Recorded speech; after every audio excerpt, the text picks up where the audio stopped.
Hello and welcome back to the Guns on Pegs podcast. My name is George Brown and I'm the editor here at Guns on Pegs.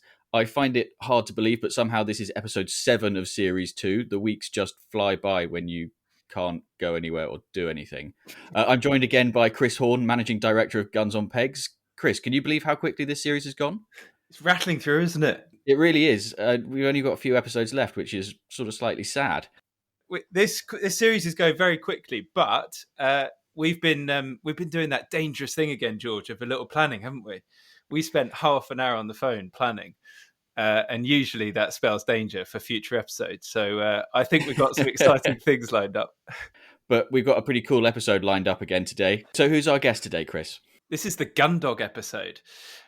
So today's guest is he's a Gundog trainer of the year, a double British Freeltile Championship winner in the Cocker Spaniel class, Gundog trainer to the stars, going to ask you about that in a second, field editor of Gundog Journal and owner of Beggarbush Gundogs. A very warm welcome to Ben Randall. Thank you. Thanks for joining us. It's great to have you with us. Ben, Gundog trainer to the stars. Can you tell us a little bit more about that? But basically, I was introduced through a friend to two celebrities that had cockers. They both had brother and sisters. One was David Beckham with Olive, and one was Gordon Ramsay with Bruno. I had them both from 8 weeks, and we taught them our BG foundations. And it went from there, really. And I've had David's and the Beckhams back a couple of times, and I've had the Ramsays back lots. And Bruno has become almost like part of our family. He comes straight in the house, straight into the lounge, onto the sofa, like one of the lads. Whilst he was growing up in the summer months, the boys been a paddling pool with him. He just became like just one of us. So yeah, that's been fantastic, and that's obviously opened many doors throughout the country and throughout the world, really, by having those type of clients on our lists. So yeah, it's been really good, very humbling. That's amazing. Does Gordon Ramsay talk to his dog in the same way that he does to his staff? Definitely not, no. So Ben, our favourite bit of the podcast, the what's that you're drinking? What have you got for us? Well, a lot of people know I'm a gin man, and I do like my gin, and we've got some fantastic local gins in Herefordshire. Two gins I love in Herefordshire are a Chase Gin, and they're good clients of mine, and also Gundog Gin, which is obviously pretty apt for me as a Gundog owner. But absolutely, the one I'm drinking today, which is quite a special one for us here, is called BG Cock in Leg. So basically, it's called after our Gundog name. Picture of a dog on there, cocking his leg, peeing. That's awesome. Who made that for you? So it's made. I was coaching one of the boys at college. I coached him, and his parents actually own a cider farm, and they are self-sustaining single estate craft cider producer in Herefordshire. So it's picked on their family farm. I went and selected the apples. I tasted, which we enjoyed. Me and the boys went down and had the tasting evenings, and we chose a cider that suited us. And we went back to my old roots from Somerset, where we were only allowed half a cider. The pub would never allow us teenagers to have any more than half because it was so strong. So we had to have lemon with it and half a pint. So with this cock and leg, it's fantastic with some lemon in the neck, especially in the summer. So my boys always have it with a dash of lemon in the neck and drink through the neck, or the ladies have it with a dash of lemon with some ice in a glass. So it's a local Herefordshire. I can literally see the orchard from the house. It just makes it, I don't know, a little bit more special than just buying some down the supermarket. That's awesome. I didn't quite realise. I thought you were saying it was a gin and tonic at first, but it's a cider. So it's a local cider. Awesome. We've got cider making history on this podcast, haven't we? Because in one of the very early episodes, we talked about our colleague Digby's cider making exploits from university. And he's now, I don't know if I can tell anybody this, so we might need to cut it, but he's started making Calvados, which sounds very dangerous. He's not blind yet, but he might be.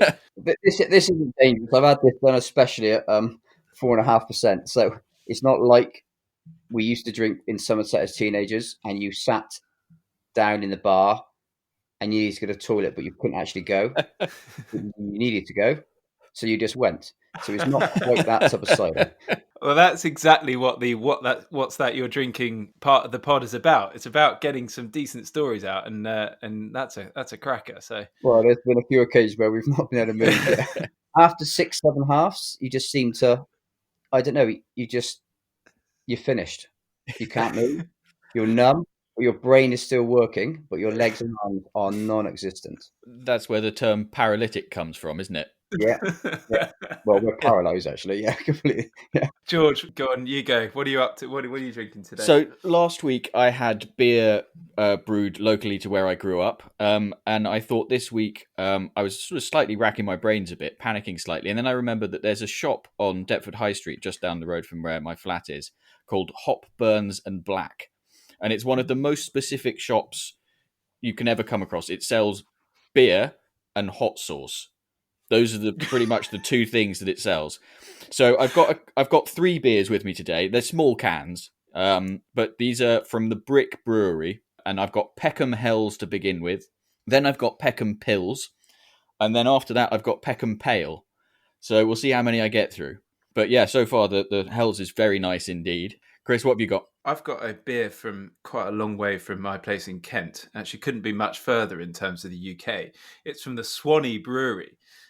In the Orkney Islands, and it's called Island Hopping. It's a hoppy session beer, and this one actually came from the House of Brewer after I got kindly invited to join a MOTV, the My Outdoor TV channel. It's a web streaming platform it's certainly very big outside the UK. It's getting bigger in the UK. Got invited to their media launch, and they sent me a little hamper from the House of Brewer, and it contained this beer, and it's actually really good. Not been up to the Orkneys before, but certainly recommend it. That sounds good. Right, so Ben, now that we've all got a drink, it's time to move on to the next segment, which is called Whose Bird Is It Anyway?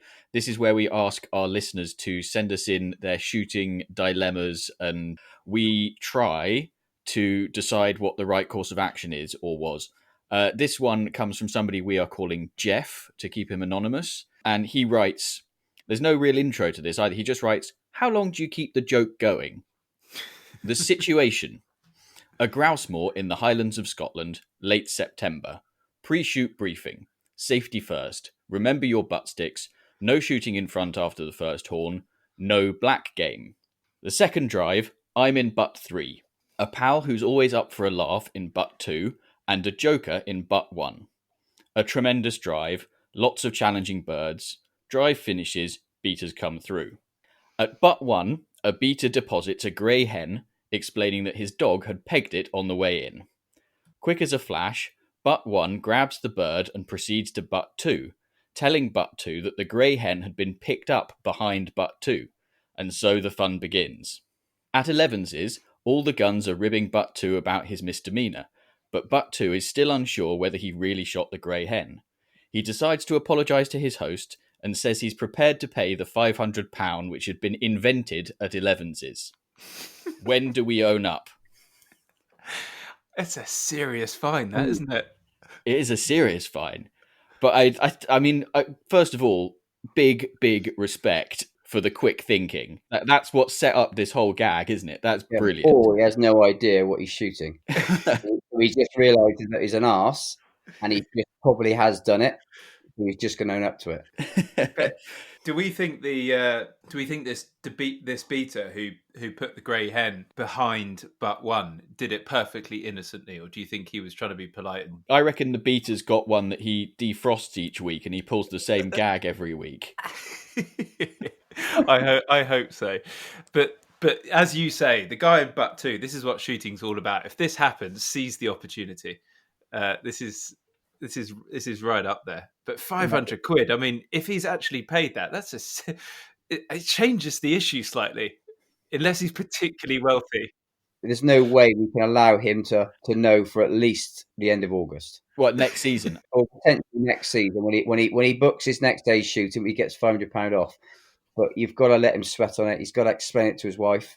That's exactly what they should do. Yeah, definitely. Yeah, they've got to turn it into another joke using the 500 quid. Get him to pay it and then use that to put it towards something seriously funny. Very good. Well, here's an opportunity. I think that the host who receives the 500 quid should donate it on behalf of butt 2 to the GWCT? It's certainly a very good idea, and one I could highly agree with. But it does mean that the joke stops. So Yeah. if he can make it 1,000 through some form and then give it to the GWCT, then we're onto something. What, like double or quits? Put him in a compromising situation and get more money out of him. So I think what we're saying, Jeff, is string it out for as long as possible, and if you can, see if you can double up the fine next time round. The only issue with this one, versus the other dilemmas that we've had in and read out, is that a £500 fine, where you might think you have shot a grey hen, is quite a unique situation. I think, if this guy listens to this podcast episode, he's gonna be sure that this is him. So we might have blown his cover straight away. Yeah. That's a good point. But I mean, the fine's quite a common thing, isn't it? I mean, there's lots of shoots where you get fined for shooting a pigeon before the first game bird or that kind of thing. In fact, I was beating on a shoot once where the guns had decided they'd all put 20 quid in a pot, and it would go to the first person to shoot a pigeon. But there was a fine of double the pot for shooting a pigeon before the first game bird on any given drive, which I thought was quite an interesting challenge. Hereford is very much like that. We have lots of crazy fines and lots of drinking. But if I remember rightly, the white bird fine on our shoot is you get fined if you shoot at it, you get fined if you hit it, you get fined if you don't shoot at it, you get fined if you miss it. Okay. So basically, you see it, you get fined. I like those ones. Pretty stuffed, yeah. So you just got to give it some. Usually there's one in there which means that if you shoot it, everyone else pays the fine. So you can shoot and you can miss and you pay the fine. But if you actually get it, everyone else pays it. I like those ones because it adds an element of excitement. I mean, the one I'm really looking forward to back home, my brother runs our shoot, and as I mentioned before, and he also keeps guinea fowl, and they wander quite far and wide from his farmhouse. And it's only a matter of time before we get a flock of guinea fowl coming out of one of the drives, which I'm really looking forward to because it's just going to confuse everyone. They just won't know what's coming at. So that's going to be very entertaining. They wake us up every morning and keep us awake from 5 o'clock, our guinea fowl. Yeah. They're great fun, though. Great fun. Well, look, we want your confessions, listeners. So keep sharing the tales and send us in the dilemmas, the stuff you've heard. Email pod@gunsonpegs.com. Just like Noel did, who has been in touch. And he said, I've really enjoyed listening to your podcasts and have recently been catching up on some past episodes, including your session with David Gower, when he set out his list of all-time cricketing guns. That was a good one. You invited us to submit a list of sporting guns, but rather than do that, I thought I'd list my superstar beaters. So Noel then listed a very funny lineup of beaters. But unfortunately, for reasons of diplomacy, we just simply can't broadcast the team that he sent in. So I've sorry that's not great for our listeners, but George and I really enjoyed it. So we thought that Noel deserved the airtime. And as a result, he's going to get himself a pair of the podcast garters just for entertaining George and I in our private time. So they're on their way to you. Thank you.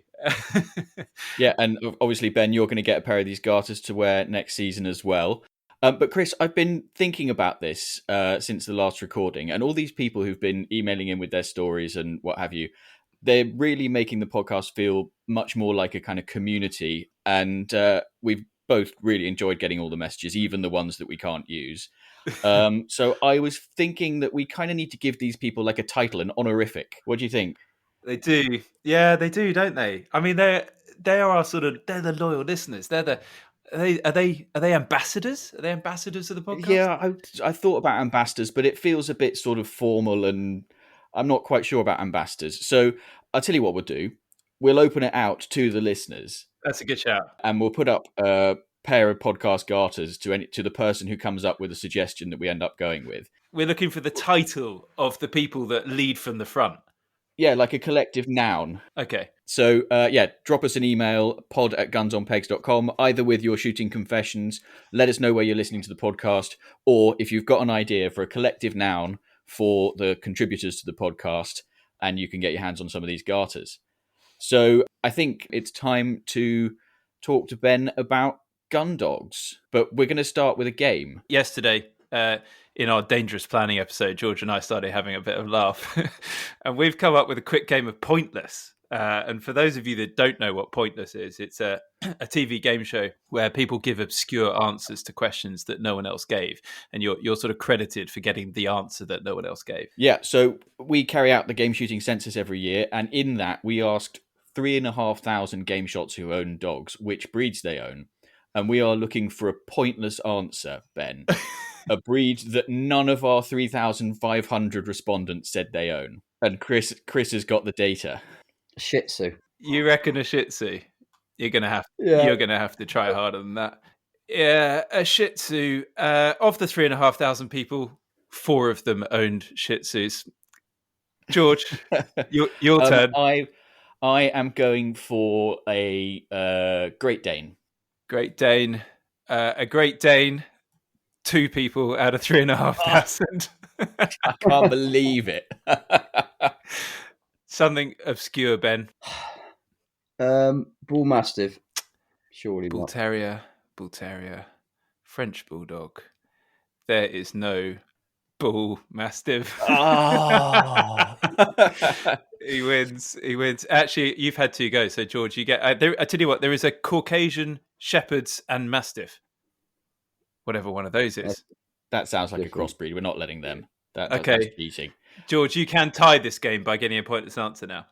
Okay, a Slovakian pointer. No, I've got loads of those. We've got loads of those. George, you lose. Someone has a Slovakian rough-haired pointer. Oh. I really thought that would be pointless. I'm afraid not. Ben, another question for you, seeing as we're on this game. There's a bit out of the same game shooting census. Obviously, we asked about the popular breeds. So which breed do you think is more popular, Labrador or Spaniel? I think Labrador is probably more popular because they're easier. I would say the popularity of Cockers is growing hugely. Interesting. And I think that all stemmed from maybe the Royals, the Beckhams, Ramses, celebrities. They are notoriously hard to train compared with a Labrador. I normally train 2-3 Cockers to a Labrador. I think that Labradors are higher on the list at the moment as most popular breeds, but I do think Cockers are catching quickly. So would you believe this, right? 3,500 people, as we said. 1,534 people had a Labrador. 1,522 had a Spaniel. It's almost the same. It's both 43%, but there were 12 more Labradors out of the 3,500 there were Spaniels. So that's not Cockers. That's like the 2 breeds combined, isn't it? It is, yeah. We've combined the 2 breeds, yeah. Yeah. But then we had a debate about whether you can compare a big old chocolate lab and a little slender black lab. Not really. It's like having a pop and a winger, isn't it? Yeah. Yeah, exactly. A 13 prop or a first team winger. There's no comparison. Right, so I think that's enough silliness for now. I mean, the whole podcast is silly, but let's get on to picking Ben's brains a bit. Lots of people have got new dogs this year. Pandemic pups, I think, is the term. So there's going to be loads of people who are going to be starting out on their training journey in the coming months, I'd have thought. So what are the key kind of things to keep in mind, the key overarching principles, so to speak, for these people who are starting out? Yeah, I think the training journey is already begun because they've bought the dog. I think now the most important thing for me as a trainer, and also seeing potential to 50, 60 dogs a day throughout my week, is that people need to find the right trainer. And this is so important. They don't need to be just find the local trainer. They need to invest in the next 10, 12, 15 years of this dog's life and their life. So for me, finding a trainer that techniques are proven, and that trainer can prove it with his own dogs, and that trainer can prove that his methods will work with your dog at the level you want it to work at. I have many people come to me with dogs that they've not put the foundations in correctly. So it's so important at this age to get the fundamentals and foundations set, so you can enjoy your dog as a family. So it's a real prerequisite almost. Then you're saying to before buying a dog, just think the next stage. Go and find the right trainer almost first, in a way. Oh, exactly, yeah. And I think our online through lockdown, we have been inundated. I'm teaching 5 days a week, could be seven, but I'm teaching 5 days a week, nearly every hour from first thing to dark all over the world. So people are really investing in what they see on Instagram, what they see on videos, and they seeing that you can do this. And lots of trainers like myself all across the UK, all over the world, are really busy online teaching. So yeah, I think you need. Don't worry if you're not close to somebody. You can still do online training with them. You can still, follow their links, etc. To get the best you can out of your dog at such an early stage. Ben, you mentioned the foundations. What are those sort of key foundation points, the sort of absolute basics that people need to focus on at the very beginning? Yeah, well, we created our Beggar Bush foundations, and for me, the foundations are getting that dog introduced to the family environment, getting all the house training sorted, getting the patience training sorted, getting the socialization done correctly, and getting the manners and patience to me is the key. And training those, and but all positive, reward based training. That's how I train. Everything's positive, everything's rewarding, and the relationship and bond then builds at such an early age. Just got to go very careful. You don't miss those first 6-8 months, and now your dog's jumping up, barking, chases other dogs, can't get it back 90% of the time. Then you come to me and I say, well, you've almost missed the boat. Mm. And then it's really, really hard. They think, no, I was told to let it be a puppy. Everyone told me to let it be a puppy. Well, you've now missed the boat. The dog wants those other dogs so much. It wants the sheep. It wants the pheasants. It wants to chase. You've got nothing to offer it. So when do you start? When is it crucial? I mean, it sounds like right at the start, but there must be a point where you think, right, you've got to start now. How many weeks are we Well, for, talking? for me, you start before you buy the puppy. So you've got it all planned. Everything's in place. The puppy arrives within 2 or 3 days. You've got your first lesson online, and you're going right through the foundations from day one. So you start with the house training, getting the dog to sleep in a crate or whatever your plans are in the house. You get the whole family to buy into it. You all decide on the commands you're going to use as a family, and the whole family decide these are the commands we're going to use. This is how we're going to do it. That's That's fascinating. really interesting. Yeah. You told me when we had a catch up on the phone the other day, and you said something really interesting about the issue of lots of people working from home the whole time and what that's done to a dog and the use of a crate. Can you just echo that, what you said to me again? The amount of phone calls I've had on online lessons where they're saying they're going back to work when lockdown eased slightly, and lots of people going back to work, and their dogs were very anxious. They were crying, they were barking, they were scratching, chewing things when they got home. And they asked me why this was. So they talked me through the routines they were doing with their dog, and they were having their dog with them 24/7. It was sleeping in the bedrooms, it was with them in the car, it was going every walks with them, it was literally with them 24/7. So for me, that's way too much exercise for that puppy for a start. It's way too. The puppy's exhausted. I want that puppy now to go into his crate with his chew, with a bit of water, chill out. Your time away from us now. I'm going to make a phone call. I've got 2 meetings on Zoom, whatever I'm doing. I'm working from home. I want you now to have some time out. And your crate's going to be positioned somewhere in the house where you can be quiet, calm, and cozy and get on with your bit you want to do whilst I do mine. Makes a massive difference. Yeah, I heard a friend saying the other day that their dog had just become super needy as a result of lockdown and almost sort of taken it back a stage completely. So yeah, understand it. Yeah. So then, Ben, I've got a question, maybe more about people who kind of, the dog's out in the field now, picking up. What are the biggest mistakes that you see, as it were, amateurs making with their dogs when they're out on a shoot day? Well, if we maybe look at a peg dog, because that's normally beating dogs don't make as many mistakes because they're beating, they're on the lead, or they're hunting, or they're tapping up the end of the flush point. But picking up, I see probably the most when they're on a peg with a dog. They take a corkscrew with them. They screw the corkscrew in. They put the dog to it. They're shooting and having banter with the rest of the guys. The dog's whining and pulling, and they're telling it to shut up and shut up and shut up through the whole drive. They're shooting birds. Birds are flapping on the floor all around them. Birds landing in full view of the dog. Dogs squeaking and whining. They then try to get the dog off of the corkscrew, but the dog's pulling so hard they can't. Then they got to pull the dog by its tail, pull him back, take some tension off the corkscrew. Then they manage to get the lead off somehow, and they manage to grab the dog, and the lead eventually comes off the dog, and it's like slipping a lurcher off after a hare. The dog then runs out, picks the first pheasant, runs back, drops it, picks the next one, and the guy comes up to me in the gun bus at Levens and says, oh, "Just can't get this dog steady, Ben." You know, and I said, "Look, are you taking the piss? You stood there the whole drive, you've whined, screamed, you've let it off the lead and give it its reward. It's like walking around a toy shop with a child screaming, I want, I want, I want. You consistently say around that shop, you're not having. You get the check out and you give it to her. Yeah, it's Or him. so true. Yeah, the only reason you need a corkscrew is for a bottle of wine. So hold on then, because it's a difficult situation. Because, like, let's say, so you've got a dog and it's ready to go on the peg. What do you do in that scenario then? As quick as you can, put it in the car. Really? And enjoy the rest of your day shooting and realize that you've had the wrong training or you've taken shortcuts and you have not got a dog capable of being there on that day and enjoying it. So you just put the dog away.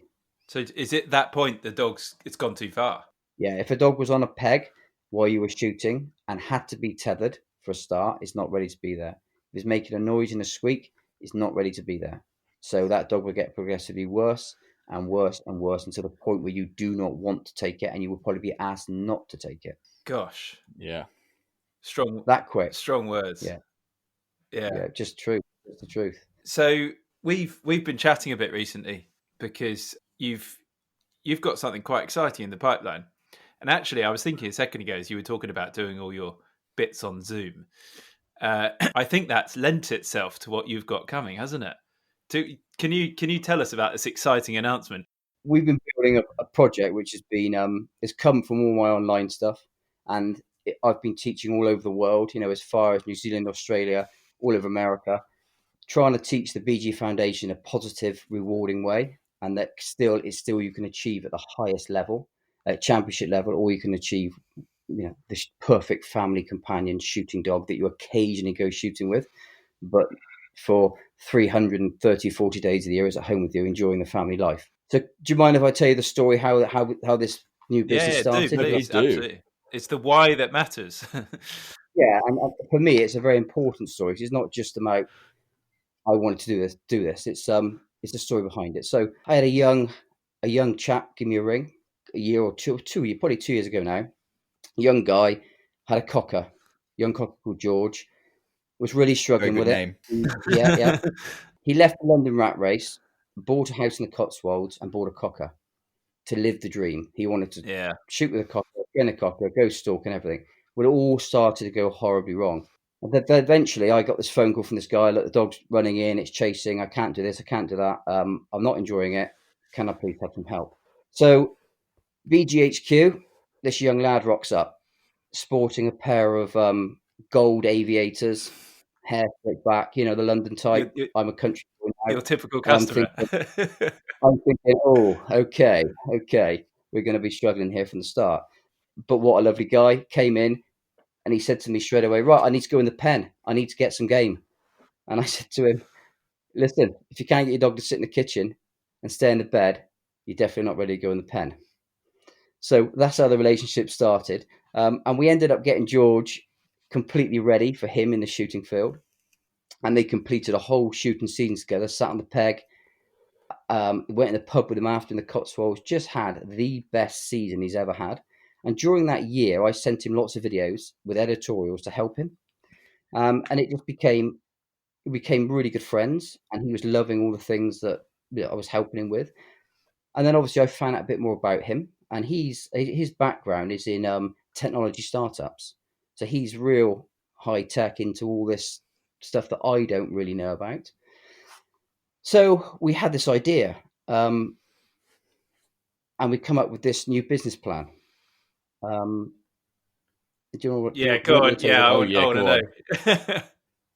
I just got to pause a bit just to build it up. Okay, it's called, and for me, it's one of the first in the world done this way ever, and it's called the Gundog app. And I'm nervous. My heart's pumping now just talking about it because it's something that we're so passionate about.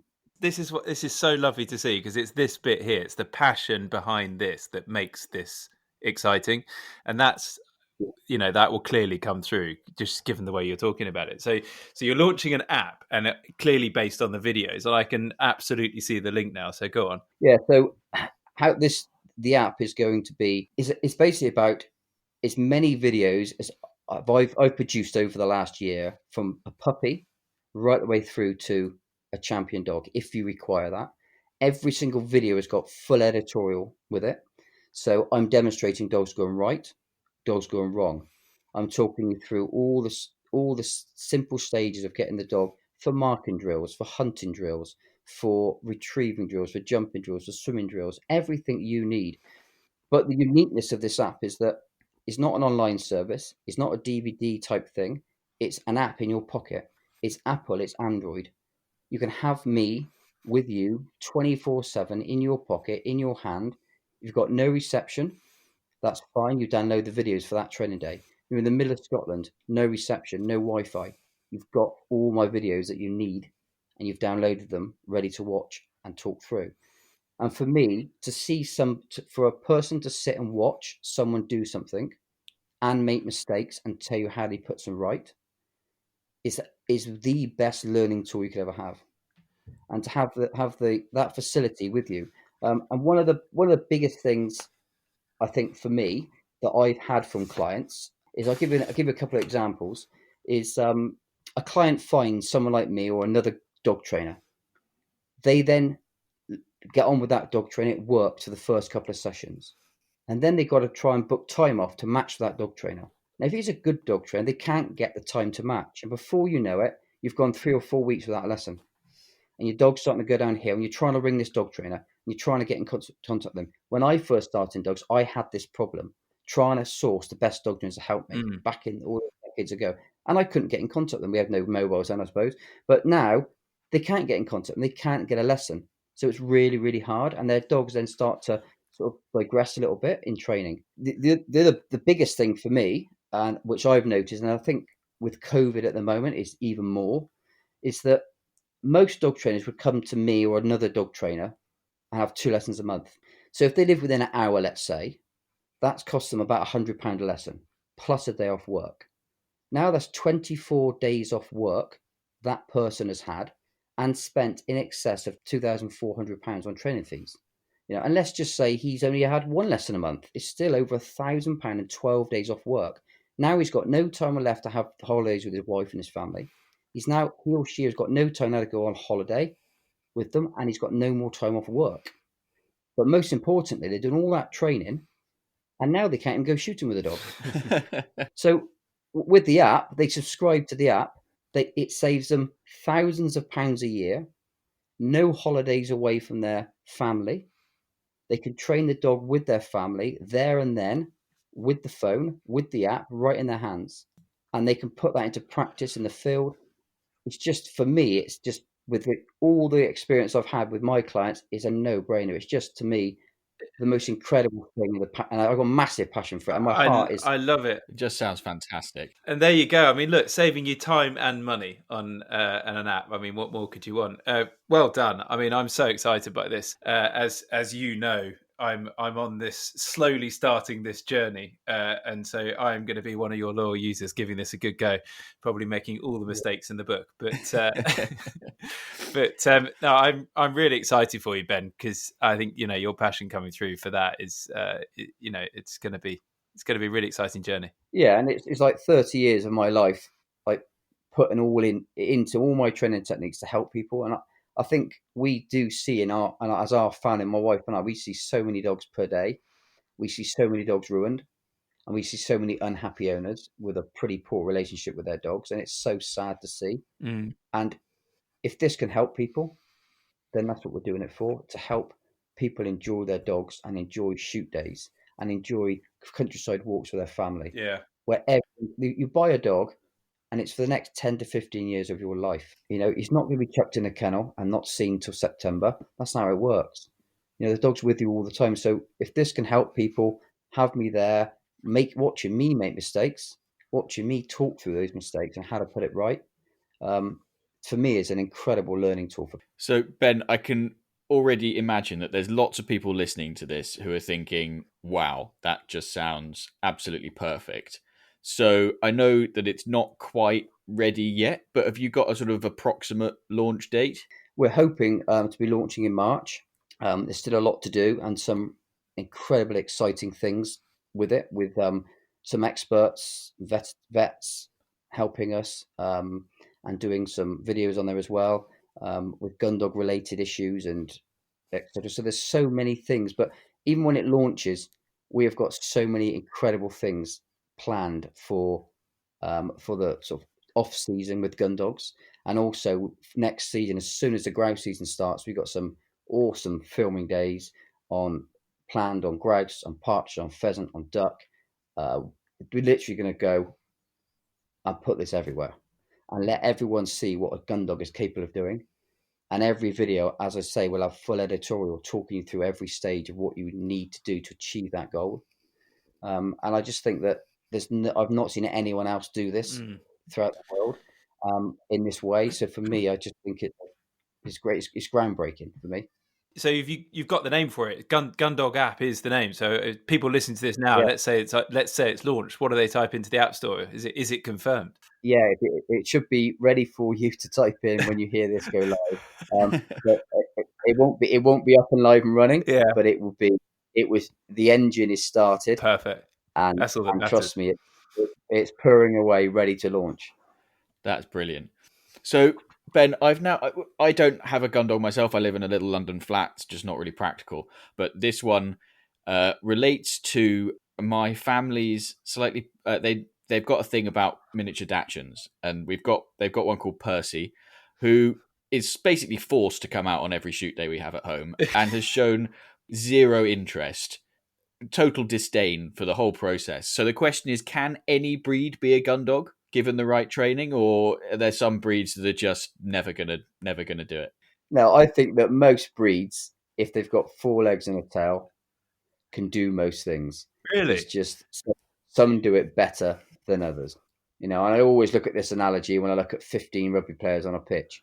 Some are better at doing some things than others. And if you're good at doing something, stick to it. Let's not try and pick that retrieve 150 yards across that field. But their dog really, for me, is a companion on the day. Is someone he comes out, he or she potters around, says a load of guns, has a sausage here and there at Levins's, and just does his thing.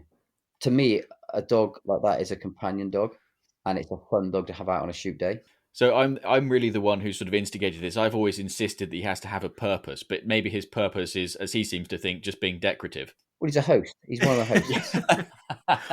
Okay. Oh, yeah, that's exactly what he is. Yeah, you're absolutely right. We've got a guy on our shoot.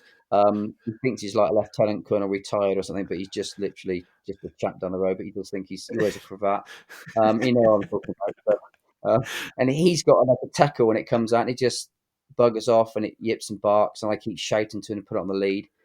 But however much it annoys me, I'm glad it's there because it all adds to the fun and banter. Yeah, I've seen a little Dachshund bring a partridge back through the stubble, and it's just awesome. Like it will go and get one bird a drive, and then just take about 10 minutes to bring this bird back, just really slowly, just dragging and dragging.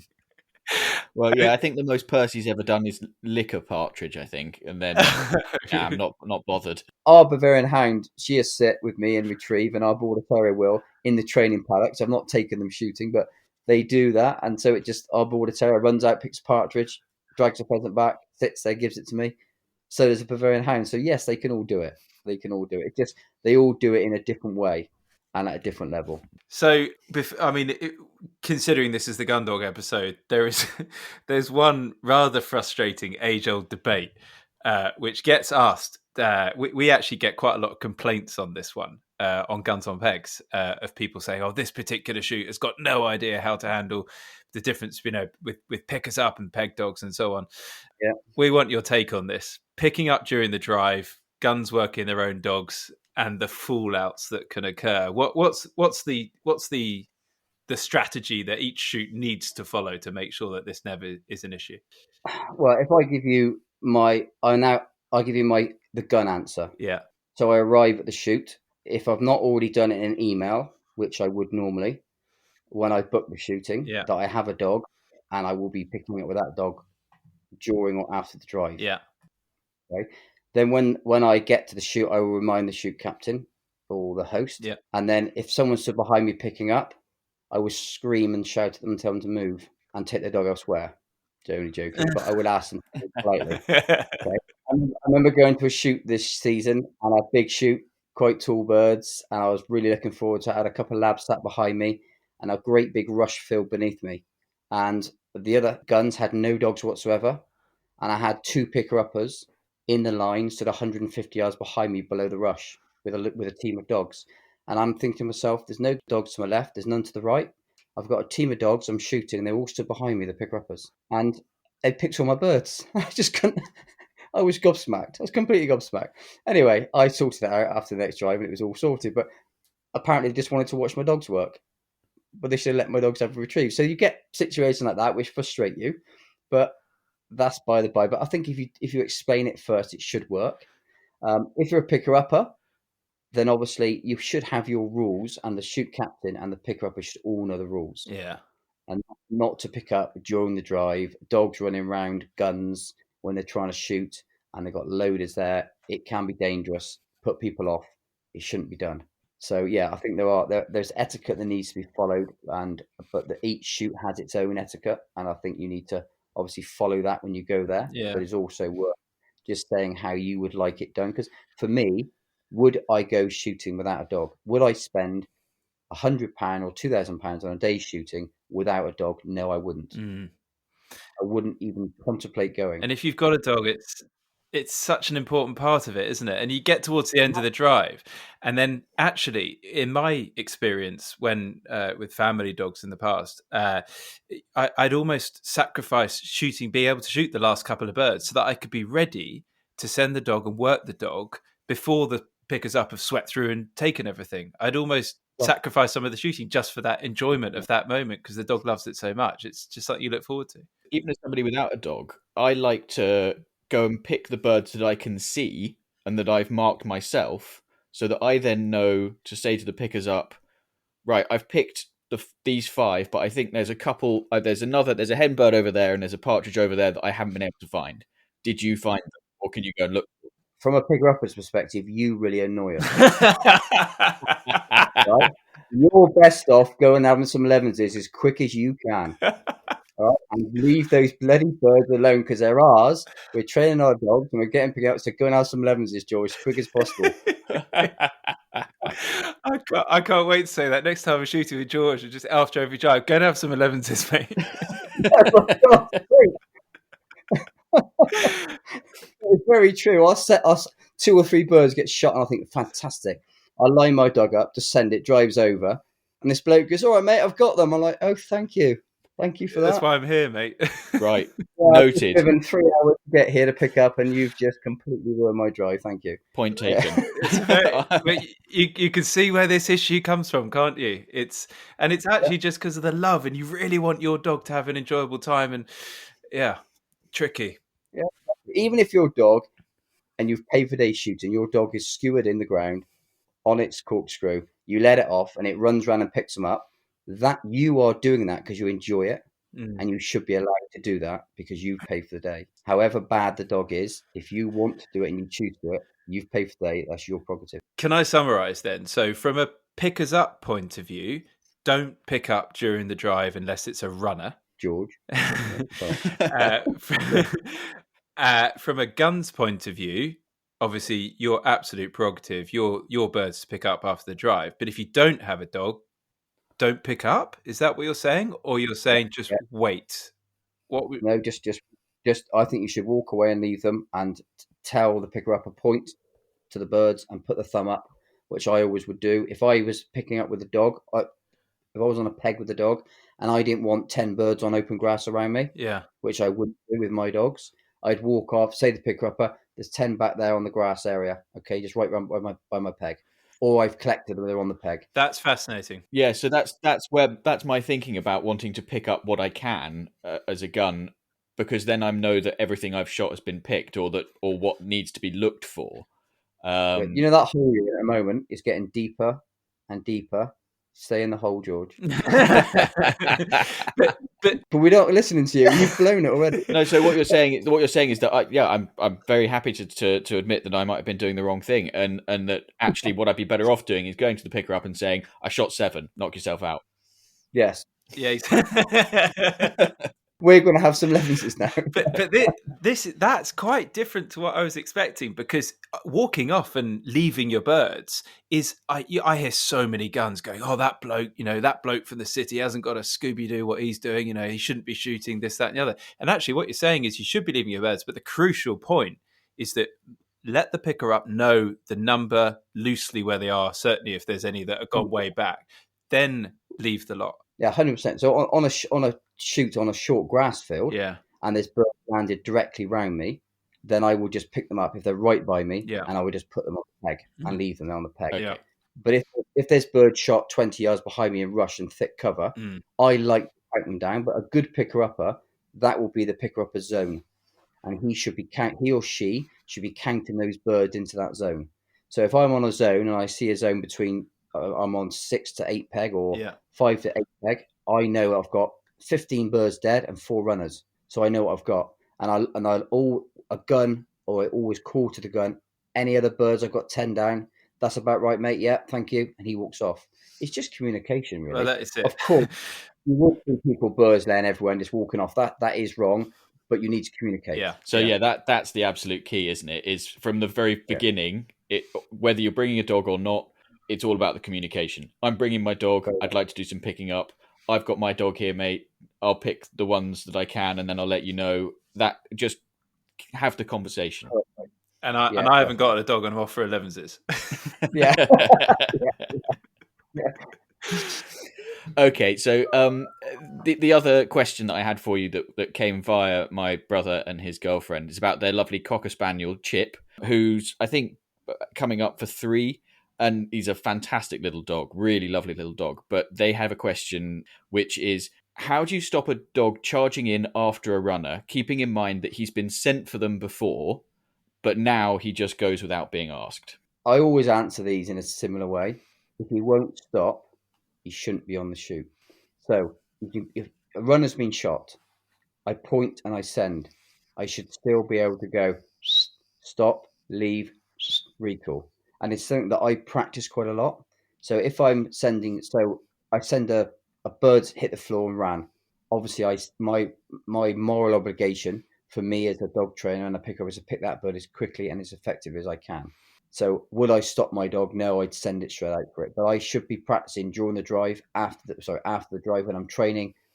I'm still training, even though the drive is finished, I'm picking up. I still practice stopping my dogs, recalling them back from something. So I might see a bird 20, 30 yards away, 50 yards, the dog's seen it, I send it. I want a bit of stop it halfway, call it back, send another dog. So I'm always training when I'm picking up, and I'm still doing my job that I'm getting paid to do, but I'm also training my dogs throughout. So for their dog, if they need to go and practice this, I bet you, I would almost guarantee at home, if they try to simulate this, and the wife went up and threw a bird and shot at it, and is it your brother, you say, sends his dog, can he stop it 2 or 3 times on the way to that bird? Probably not. So that's the sort of drill that they could use to stop that problem. And the stop whistle, my stop whistles in our training has always been taught as a positive. My dogs want to stop because the stop whistle means something positive is going to happen if you stop quickly. And if you recall back to me, I'm doing it for a reason that something good's going to happen. And that's what I mean about positive reinforcement. That your brother's dog knows if it stops, is in trouble. And if it stops, it won't get the bird. So I ain't going to stop. I'm having it. It's mine. Yeah. And that whistle blowing means nothing. Yeah. At that time. That's very so they just need to go back to basics and just say, right, we got to practice. Like one mistake people make is if I'm playing rugby on a Saturday, do I not train or work out or do anything Monday to Friday? The answer is no. I prepare all week for that Saturday match. So if I'm picking up on Saturday, I'm preparing my dogs Monday to Friday and even Saturday morning. I'm training my dogs in a specific way to work on their weaknesses throughout that week, ready to shoot on that shoot day. Well, I would guarantee you 99% of peg guys and peg rappers, they're at work in the morning when it's dark, come home when it's dark, and they don't train their dogs all week. And then they get really annoyed with them on a Saturday. Makes sense. It does. So there you go, Jim, Georgia. There's your answer. Work That's on the stop. answer, yeah. Yeah, exactly. Get training. Ben, the way we like to round these podcasts off is our bit that we call Desert Island Shooting. Now, we're going to give you a choice here because you can do what on earth you like. You don't even have to be shooting, given that you love, obviously, spending time with your dogs behind the line as well. One last day, where would it be? What would you do? Who would you have with you? Go on. For me, I would I want to be up in a pigeon tower, top of the trees. I'd have a massive team of loaders. Now I'm gonna need this team of loaders. I really am. Trust me, I need them, and I want to be positioned right behind Tom Payne's tower. I was about to say that's 2 episodes in a row. It's like there's something on here. This is a genuine first. This is the first time we've had guests trolling each other through the podcast. That was for Tom. I'll give you I'm not going to take the Michael out of Marcus Jensen either because he's already had that. So I'm going to leave Marcus alone. So I've got Tom back. My perfect day, and I'll be dead honest now, would be on a family shoot, picking up with Fatty, my championship cocker, just her, behind my father and sons. That to me is the ultimate. Watching them shoot birds, all the teaching Dad's given them, Dad's given me, I've given them, and then to pick up with them with my sort of top dog. That is the ultimate for me. That sounds amazing, and that's on your family shoot. That's wonderful. Yeah. And do you know what I love about that? There's been more Desert Island shooting requests, as it were, that were actually possible than not possible. And it shows that actually the pinnacle of shooting in a way can actually be achieved very easily just by what you said. And it's lovely to hear. Yeah, what a wonderful way to round it off. So, Ben, and I'm sure Chris will agree with me, thank you very much for joining us. It's been a slightly different subject matter from the kind of things we've normally talked about on the podcast, but I think it's been really interesting and really enjoyable. Ben, thank you so much for joining us. Absolutely brilliant. Really loved it. My pleasure. Enjoyed it. So, yeah, as I said, thanks very much to Ben for joining us, and thanks to everyone for listening once again. Before we go, as usual, a final reminder that you can get your hands on a pair of the very exclusive Guns on Pegs podcast shooting sock garters by sending us your shooting dilemmas to resolve, letting us know where you've been listening, and indeed, if you've got an idea for a collective noun for the contributors to the podcast, drop us an email, pod@gunsonpegs.com. And if we read it out in the next episode, or if we choose your suggestion, we'll send you some garters. Until the next episode, thanks very much for listening, and goodbye.